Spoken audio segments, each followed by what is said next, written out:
Les amoureux sont à l'honneur aujourd'hui, les démonstrations d'amour aussi, fleurs et autres cadeaux en vogue. Et puis au Mali, au moins 20 villageois ont été tués lors d'une attaque dans la nuit dans le village d'Ogosagou, dans le centre du pays, théâtre en 2019 du massacre attribué à des chasseurs d'Ogon. Bonsoir et bienvenue dans le journal. Il y a de l'amour dans l'air. Pas étonnant, c'est la Saint-Valentin, la fête des amoureux. Ce jour où les amoureux échangent les cadeaux, occasion pour fleuristes et autres vendeurs de petits cadeaux pour les tourtereaux de faire de bonnes affaires. Le 14 février, les amoureux célèbrent la Saint-Valentin, la fête des amoureux. Ce jour, les amoureux sont à la recherche du cadeau idéal. Les fleuristes sont beaucoup sollicités. Moussa, ce fleuriste, a reçu plusieurs commandes et doit confectionner plusieurs bouquets.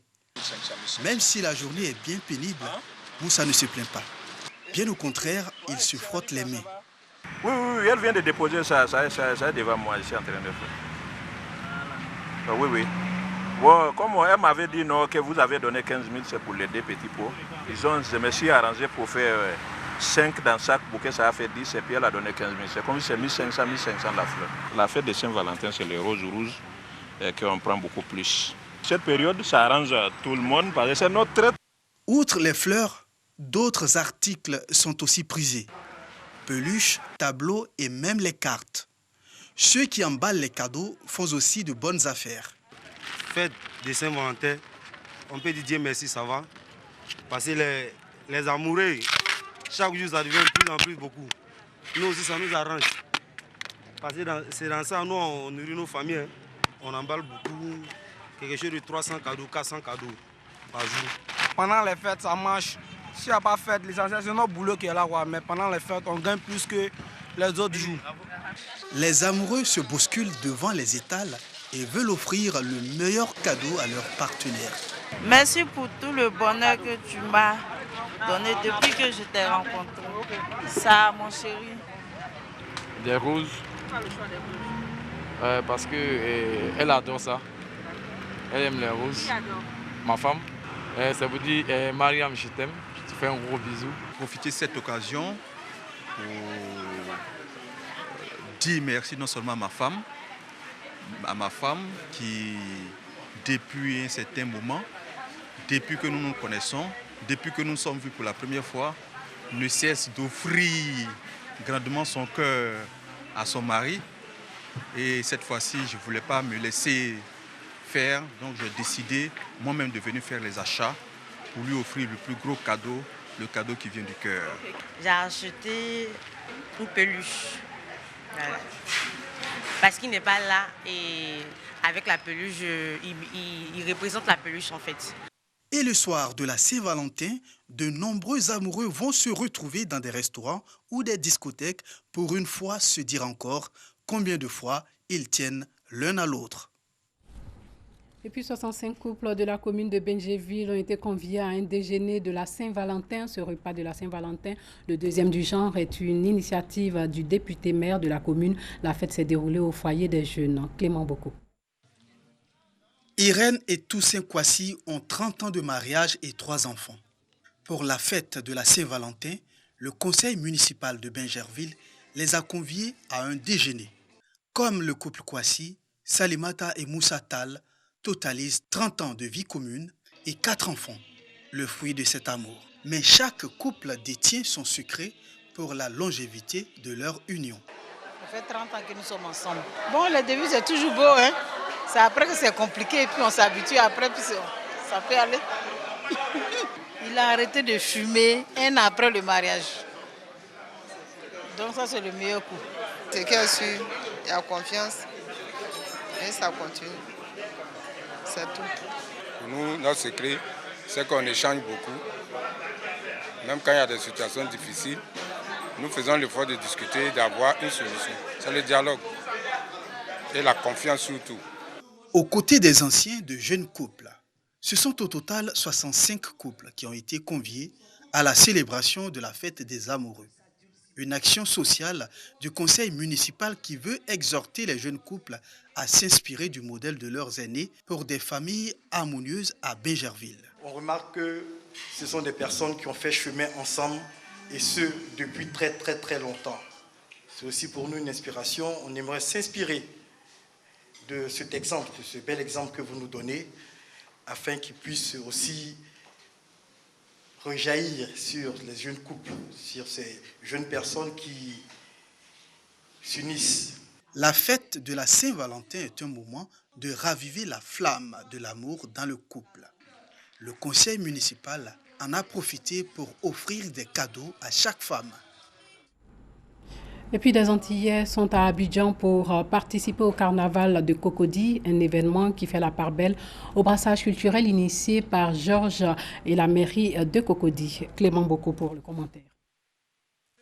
Un parfum des îles flotte dans la commune de Cocody avec l'arrivée d'une centaine d'Antillais qui viennent participer au carnaval de Cocody.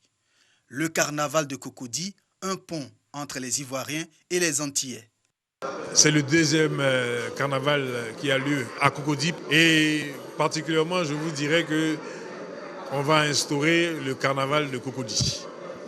Et aujourd'hui j'invite tout un chacun à faire un brassage, un échange de culture entre tous nos frères antillais, martiniquais et nos frères Hachans et toutes les communautés ethniques qui vivent au niveau de Cocody.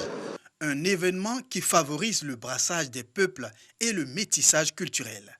Pendant 3 jours, Antillais et Ivoiriens vont partager ce cocktail de rites et de démonstrations culturelles. Le premier magistrat de la commune de Cocody a remis des diplômes de citoyens d'honneur de Cocody et des tenues traditionnelles aux différents chefs de délégation.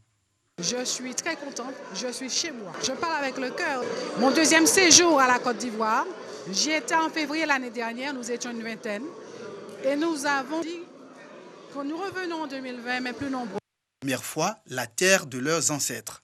Jean-Marc Yassé et son conseil sont invités à participer au carnaval de la Martinique l'année prochaine. Nous allons reparler de la Saint-Valentin qui est célébrée aujourd'hui. Plusieurs couples se sont évadés pour mieux apprécier ce jour. Loin du bruit d'Abidjan pour se retrouver. Une virée romantique qui va durer tout le week-end. Nous Sangaré nous relate leur bonheur. Serge, enseignant dans une université à Abidjan, a décidé de célébrer la fête de Saint-Valentin loin des bruits d'Abidjan. C'est dans ce palace hôtelier situé à Brofodoumé qu'il a choisi d'offrir une journée agréable à celle qui a ravi son cœur depuis 17 ans. Je suis venu avec mon épouse pour lui démontrer mon amour. Voilà, donc nous avons fait un peu de sport, on a fait de la natation, on a mangé, nous sommes en train de passer un bon bout de temps. Ça a été une surprise de la part de mon mari. Vraiment, il m'a surpris. Je ne m'attendais pas à ça. Vraiment, je suis heureuse pour le cadre et pour le moment que je passe avec lui. Dîner romantique, cadeaux, balades exotiques, chaque couple a sa manière de célébrer son amour pourvu qu'affection et tendresse soient exprimées à l'être aimé. La manière de vivre son amour, c'est ce que nous faisons, être ensemble, communier, échanger et vivre ce qu'il faut. 14 février, jour de la Saint-Valentin ou de la célébration de l'amour, un rendez-vous annuel qui occupe de plus en plus de place dans le cœur et les habitudes des Ivoiriens. Une notice à présent, sachez qu'un incendie a fait des dégâts matériels dans une usine à Boaké, c'est dans le centre du pays. Le feu a été maîtrisé par les sapeurs-pompiers. Il serait dû à un mélange de produits servant à la fabrication du savon. De chez nous, au Mali, au moins 20 villageois ont été tués lors d'une attaque de nuit dans le village d'Ogosagou, dans le centre du pays, théâtre en 2019 du massacre attribué à des chasseurs Dogon. L'attaque menée par une trentaine d'hommes armés a eu lieu quelques heures avant le retrait de l'armée malienne de la localité, selon un témoin. Selon lui, toujours, les assaillants ont mis le feu à une partie du village. Cette région est prise dans un tourbillon de violence depuis 2015 et l'apparition d'un groupe djihadiste affilié au GSIM amené par le prédicateur Peul Amadou Koufa qui a largement recruté parmi sa communauté. Reconstitution de l'assassinat de Thomas Sankara, c'est au Burkina Faso. Hier, par le tribunal militaire de Ouagadougou, la reconstitution a eu lieu en présence des inculpés, dont le général Gilbert Diendéré. Thomas Sankara, alors président du Burkina, est tué avec 12 de ses compagnons par un commando le 15 octobre 1987. Il avait 37 ans. Une première reconstitution de l'assassinat de Thomas Sankara, le père de la révolution burkinabé, tué lors d'un coup d'État en 1987, a eu lieu jeudi à Ouagadougou, en présence des inculpés, dont le général Gilbert Diendéré et de leurs avocats. La reconstitution s'est déroulée au Conseil de l'Entente, le siège du Conseil national de la Révolution, où le président Sankara a été tué avec 12 de ses compagnons par un commando le 15 octobre 1987 à 37 ans, lors du putsch qui porta au pouvoir son compagnon d'armes, Blaise Compaoré. Le juge d'instruction a jugé qu'il était opportun, au stade actuel de la procédure, de faire une reconstitution des faits selon l'un des avocats de la famille Sankara. Elle vise à corroborer ou faire des confrontations entre les différentes versions. Tout a été reconstitué, le commando, l'attaque, l'arrivée des uns sur les lieux et ce qui s'est passé tel que décrit par les protagonistes en tenant compte de ceux qui étaient là. Les inculpés, les témoins et des membres des familles des victimes ont assisté à la reconstitution. Les survivants ont joué leur rôle de l'époque. Ceux qui sont absents ou décédés se sont vus remplacés par des personnages pour jouer leur rôle tel que décrit par les témoins oculaires des événements. Les tueries ont été reconstituées. C'était une grande émotion. Un véhicule fonce sur le bâtiment Burkina où se trouvaient Sankara et ses compagnons. Un commando surgit. Des coups de feu retentissent. Des hommes sortent et s'écroulent devant le bâtiment, tandis que d'autres, les mains en l'air, sont conduits à l'écart. Le général Gilbert Diendéré, un proche de l'ex-président Compaoré, retrace ensuite ses faits et gestes. Arrivé au pouvoir par un coup d'État en 1983, Thomas Sankara, parfois qualifié de Tché africain, faisait face à une contestation montante dans le pays en raison de ses choix sans concession, alors que sa dénonciation de l'impérialisme lui valait de solides inimitiés à l'extérieur. La mort de Thomas Sankara, devenu une figure panafricaine, a été un sujet tabou pendant longtemps. Sachez qu'un Bordelais de 48 ans hospitalisé 22 jours après avoir été contaminé par le Covid-19, désormais indécellable dans son organisme. Il a été traité avec du Remdesivir, un antiviral prometteur selon son équipe médicale. Il est sorti jeudi annonçant à l'AFP n'être plus porteur du virus. Il va continuer à être suivi régulièrement. Le Remdesivir de l'américain Gilead agit directement sur le virus pour empêcher sa multiplication. C'est ce qu'a indiqué le professeur Denis Malvi, responsable de l'unité maladie tropicale et du voyageur du centre hospitalier universitaire à Pellegrin. Il a précisé aussi que le choix de ce médicament avait été fait collégialement au niveau national en concertation avec l'Organisation mondiale de la santé. Il va faire l'objet d'un essai thérapeutique comparatif en Chine avec la coordination, bien sûr, de l'OMS dans les jours à venir.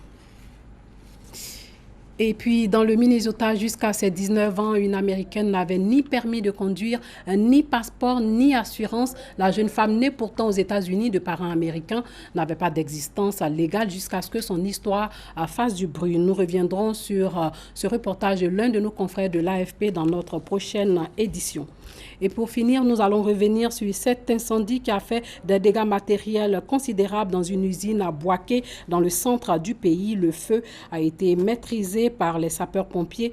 Il serait dû à un mélange de produits qui sert à la fabrication du savon. Le reportage complet aussi de notre reporter Kader Sogodogo de RTI Boaké dans notre prochaine édition. Voilà, c'est tout pour ce soir. Merci de nous avoir suivis et surtout, portez-vous bien.